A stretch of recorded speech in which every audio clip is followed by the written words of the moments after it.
Exportations chinoises en novembre qui étaient en hausse de plus de 5% par rapport à l'an dernier. Alors certes, comme vous l'avez souligné, les livraisons étaient en baisse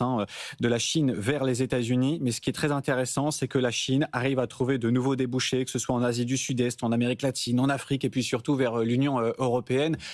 La leçon à retenir, c'est qu'au final, la Chine arrive très bien à vivre avec cette baisse des exportations vers les États-Unis, Julien Marsili. Ça a été quand même une des grandes surprises cette année, c'est-à-dire qu'en effet, la Chine s'est adaptée beaucoup plus rapidement que ce qu'on aurait pu anticiper à cette nouvelle donne protectionniste aux États-Unis. Ceci dit, il y a quand même un précédent intéressant qui est celui des véhicules électriques, parce qu'on était un peu dans la même configuration il y a 1 an et demi ou 2 ans, lorsque les États-Unis avaient décidé des droits de douane de 100% sur les véhicules électriques en provenance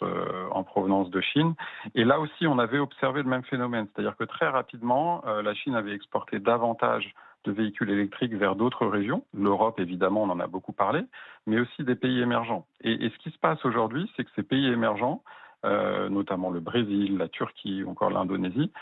ont été assez rapides pour eux-mêmes se protéger via des droits de douane accrus sur ces véhicules électriques et aujourd'hui se mettent à produire davantage et on observe de plus en plus d'investissements en partie chinois mais pas seulement dans ces pays-là. Donc c'est un peu un des enseignements qui pourrait être important pour 2026, c'est-à-dire qu'il faut s'attendre sans doute l'année prochaine à voir de plus en plus de pays qui ont